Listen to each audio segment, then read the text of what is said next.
If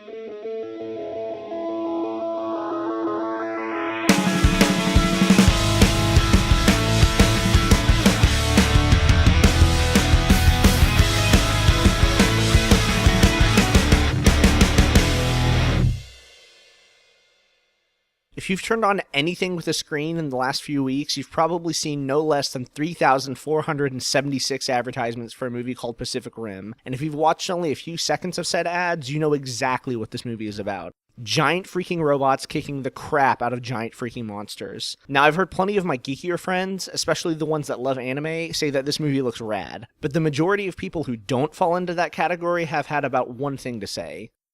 How did this get made? And I kind of see where they're coming from. I mean, whose child did director Guillermo del Toro have to kidnap to get $180 million to make this movie? Not that I'm complaining, I haven't even seen this movie yet, and I'm already preparing my tranquilizer darts to help del Toro pay for the sequel. For those of you not sure what left field Pacific Rim is coming out of, let me try my best to explain the two routes: kaiju movies and mecha anime. Kaiju movies are probably more familiar to you than you think. In a word, Godzilla. Originally released in 1954, the first Godzilla movie actually takes its inspiration from an American film called The Beast from 50,000 Fathoms, which in turn was basically just a cash-in on the success of King Kong. But rather than just being a shameless spectacle, director Ishiro Honda really wanted to say something with the original Godzilla. Using his giant monster as a metaphor for a nuclear weapon, Honda made a stinging critique about the post-nuclear world that had seemingly forgotten about the bombings of Japan. Unfortunately, while the movie was a financial success, Honda was slammed by Japanese critics for being exploitative. The version that would ultimately catch on was a shortened American release that stripped out the message and pretty much just focused on Godzilla smashing stuff. People went nuts for this version of the movie, and Godzilla's studio Toho soon began pumping out one spin-off after another until the term kaiju caught on. For those wondering, kaiju literally translates to strange beast, but has come to mean giant monster. Of course, with dozens of different kaiju appearing on the big screen, there was only one logical conclusion: make them fight. With kaiju films basically becoming the WWF of monster movies, both Eastern and Western audiences continued to flock to them for decades. Their steady success eventually prompted Hollywood to give the genre a try with mixed to terrible results.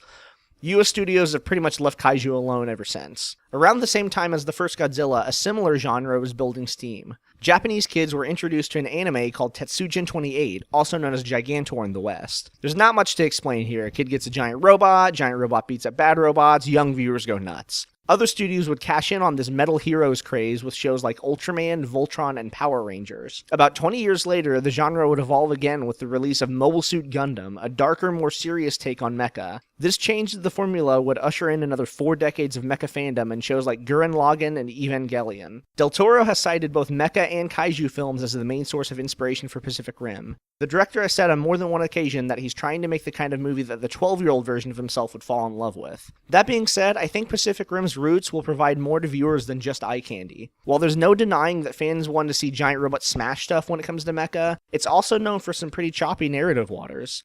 Sure, the genre has some pretty silly roots, and many anime series have kind of stuck to that, but in the wake of Mobile Suit Gundam, just as many shows have explored topics like racism, class warfare, and the terrible burden of wielding Superman-like powers. Hey, Evangelion swung for the fences and spent its airtime musing over existentialist philosophy. Having read the Pacific Rim graphic novel Tales from Year Zero, some of these more serious roots are starting to show. I'm going to get into some really light spoiler territory, so feel free to skip ahead for a few seconds.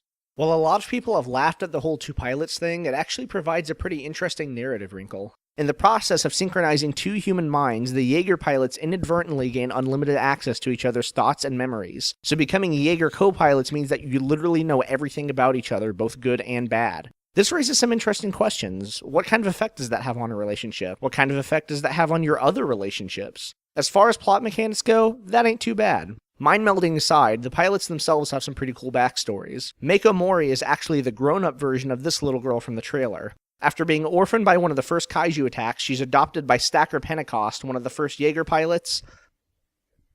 Hold on, I just wanted to pause and say that Stacker Pentecost is the raddest name in movie hero history. Say it with me now. Stacker Pentecost. Anyway, Mako fights her way through the Jaeger pilot program, much to the dismay of Stacker, who fears that she'll ultimately end up just as emotionally damaged as the other veteran Jaeger pilots. Narrative tension! I'll admit, none of what I just said is exactly Oscar material, and the trailers for the movie seem to paint a pretty clear picture of what's on Del Toro's mind. All I'm saying is that no one expected a certain 200-foot-tall lizard to represent the bombing of Hiroshima either. And given that Del Toro is also the man responsible for Pan's Labyrinth, I wouldn't put it past him. But at the end of the day, I kind of hope this movie doesn't have a message. In a post-Dark Knight world, I feel like our summer blockbusters just aren't allowed to be fun anymore. If our protagonist isn't brooding and the action sequences are unbearable to watch, then it's like we aren't allowed to enjoy it or something. I'm not asking for this movie to have zero substance or bad writing, but if this movie is nothing else but an excuse to make giant robots fight each other, would that be so terrible? Del Toro just wants to make a movie that will recapture that feeling of being a kid watching Saturday morning cartoons. And if the only thing that Pacific Rim does right is make me miss Toonami, well, I think I'd be okay with that. And I hope that at least some of you will be too. I'm Alex D, and that's what you nerd to know.